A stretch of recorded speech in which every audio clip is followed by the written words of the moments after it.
beliau, man ahabbahu Allah lam yu'sir alaihi syai'an. Asyara al-imam fi hadhihi hikmah ila maqamil mahabbah. Barang siapa yang cinta kepada Allah, dia tidak akan mengutamakan atas Allah akan sesuatu. Orang yang cinta kepada Allah ini, dia tidak akan mengutamakan sesuatu melebihi Allah Subhanahu wa taala. Orang yang cinta kepada Allah pasti menomorsatukan Allah Subhanahu wa taala.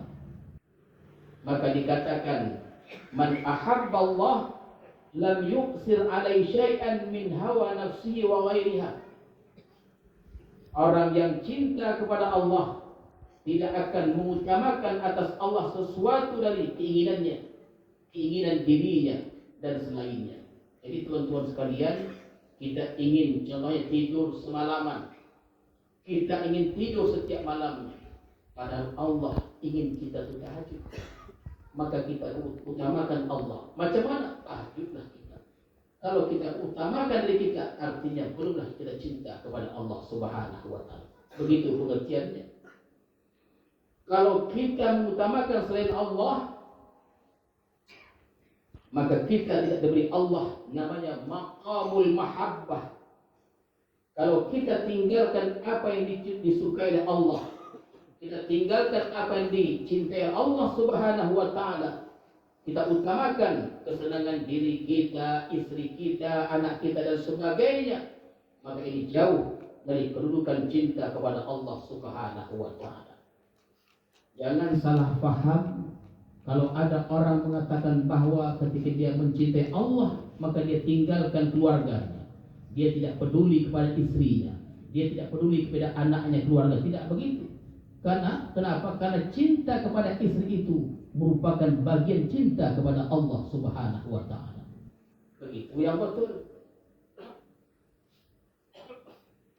Faman ahabba Allah, ahabba man ahabbahu Allah, wa ahabba man ahabbahu Allah, wa abghadha man abghadahu Allah, wa abghadha man abghadahu Allah. Orang yang cinta kepada Allah, cinta sesuatu yang dicintai Allah, dan cinta orang-orang yang dicintai oleh Allah Subhanahu wa taala. Ini namanya otomatis. Orang yang cinta kepada Allah, tuan-tuan sekalian, pasti mencintai sesuatu yang dicintai oleh Allah. Dan pasti yang mencintai orang yang dicintai oleh Allah Subhanahu wa taala.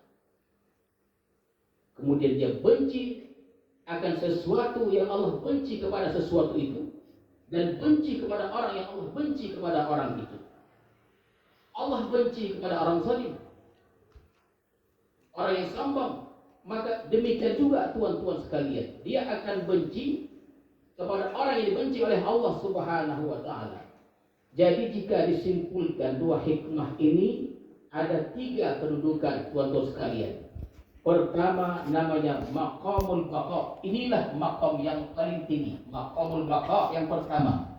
Yang kedua maqamul fana, dan yang ketiga maqamul mahabbah. Baqa, fana dan mahabbah. Berkata sebagian ulama, qala ba'duhum awwalu ma yaqdhifuhu Allah fi qalbi 'abdihi alladhi yuridu ay yastafiya mahabbatuhu.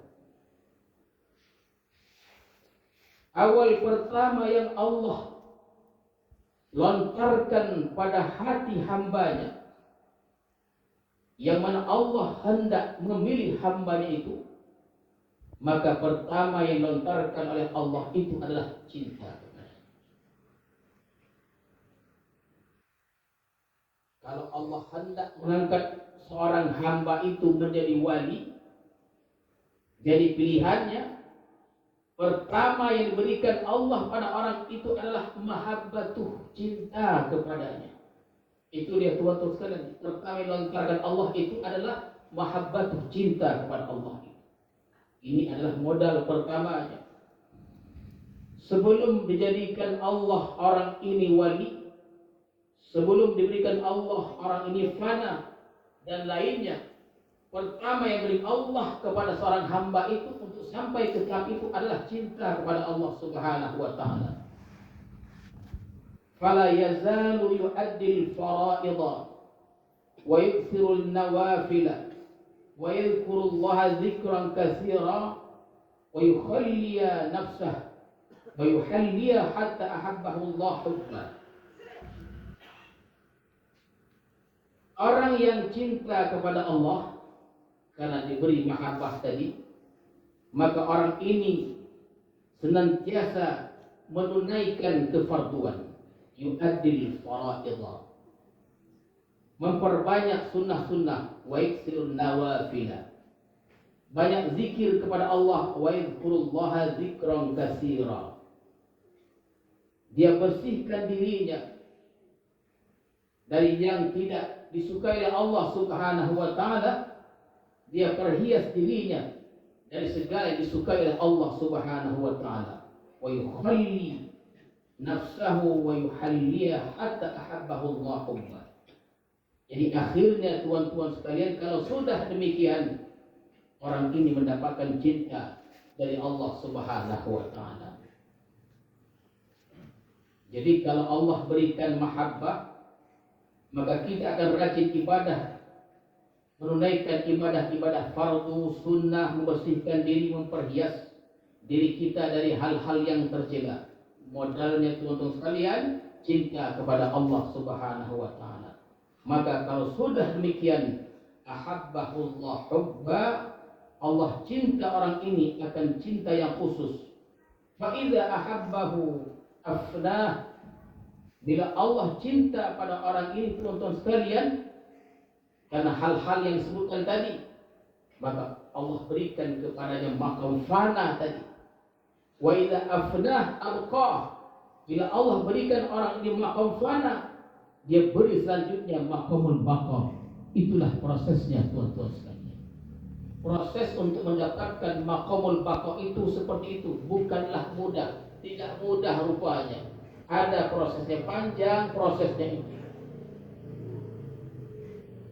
Jadi naiknya itu tuan-tuan sekalian sulit sekali. Tapi kalau sudah naik, abqahullah, Allah beri dia maqam baqa. Allah pindahkan dia dari fana ke baqa, sehingga dia bisa melihat Allah dan karya-karya Allah Subhanahu wa taala.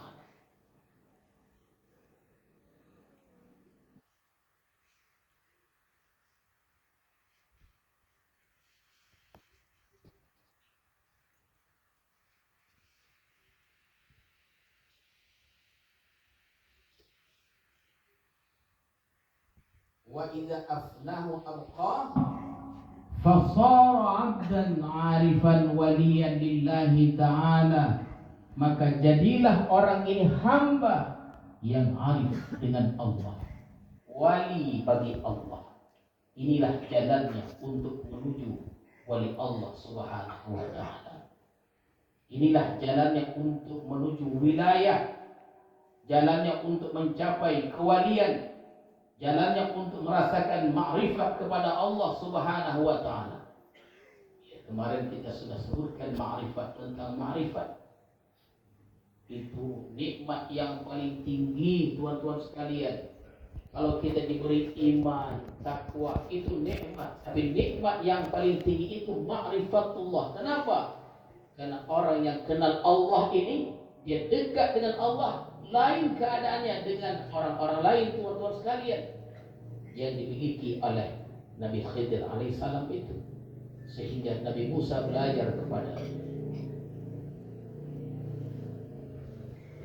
Jadi bagaimana supaya Allah memberi kita cinta kepadanya? Kalau Allah sudah berikan cinta kepadanya, otomatis kita rajin sembahyang. Inilah hendaknya. Rajin yang sunnah-sunnah dan lain-lainnya, diri dibersihkan dan dihiasi dengan sifat-sifat terpuji. Itu modalnya tuan-tuan sekalian.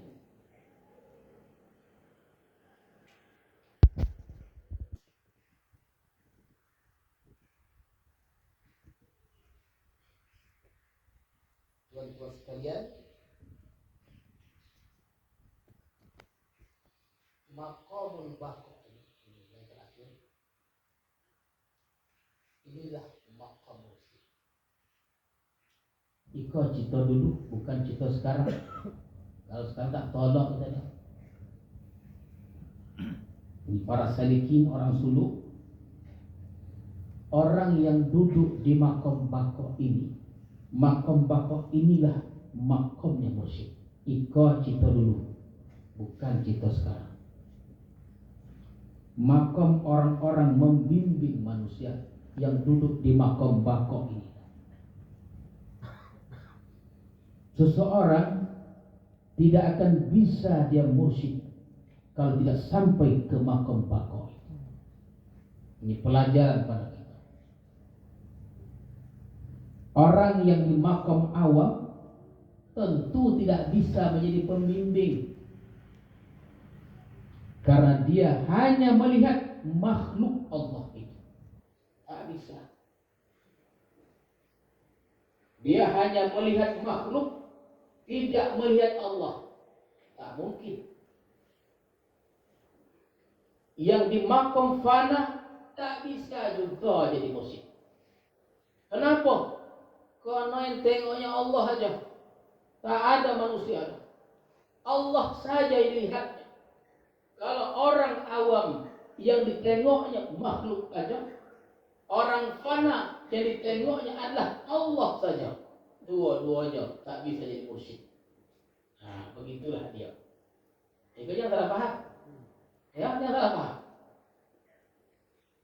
Begitulah hikmah itu menjelaskan kepada kita.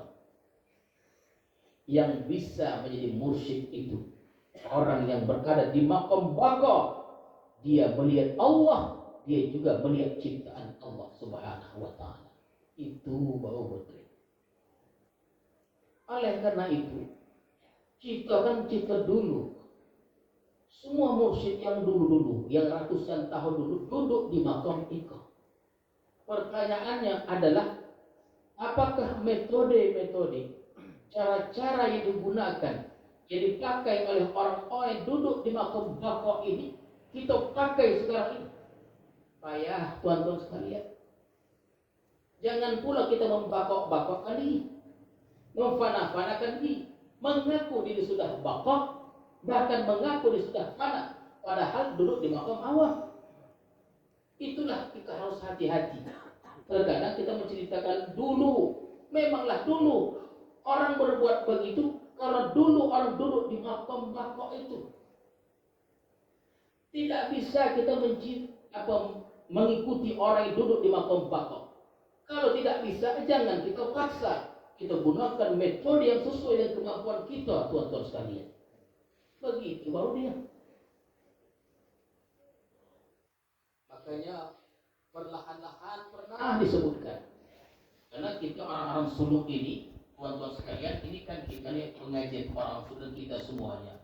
Lain metode kita, lain metode di pesisir Sumatera, lain pula di Semenanjung di Malaysia itu. Semuanya berbeda, tuan-tuan sekalian.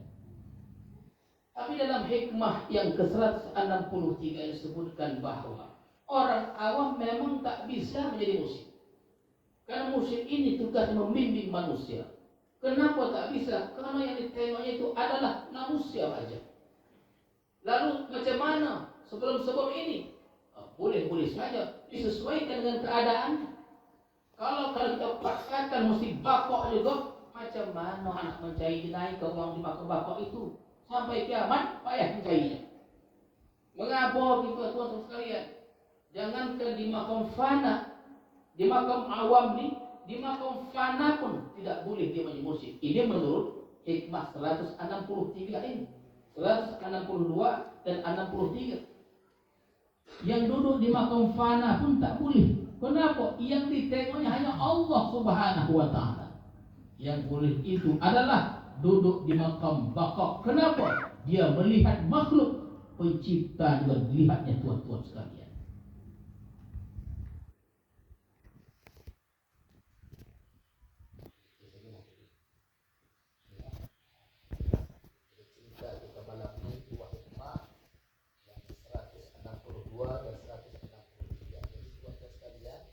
Alhamdulillah, ini hikmah yang ke-163 setelah kita sudah 4 tahun kita mengaji, mungkin ada 2-3 tahun lagi nih, karena sisanya itu ada sampai 264 hikmah. Jadi pada malam ini sudah sampai kita, alhamdulillah sudah sampai ke hikmah yang ke-163. Yang mudah-mudahan dari tahun 2020 hingga menjelang 2024 ini diberkati kita semua. Amin. Diridhai kita semua. Amin. Dimudahkan segala urusan kita. Amin. Dalam mengabdi berkhidmat kepada Allah Subhanahu wa taala. Amin. Ini sajalah yang saya sampaikan. A'udzubillahi minasyaitonir rajim. Bismillahirrahmanirrahim. Allahumma zidna ilman warzuqna fahma. Allahumma ij'al jam'ana hadza jam'an marhuma wa tafarruqana ba'da tafarruqan ma'suma. Wa sallallahu ala sayyidina Muhammadin wa ala alihi wa sahbihi ajma'in. Walhamdulillahi rabbil alamin. Assalamualaikum warahmatullahi wabarakatuh.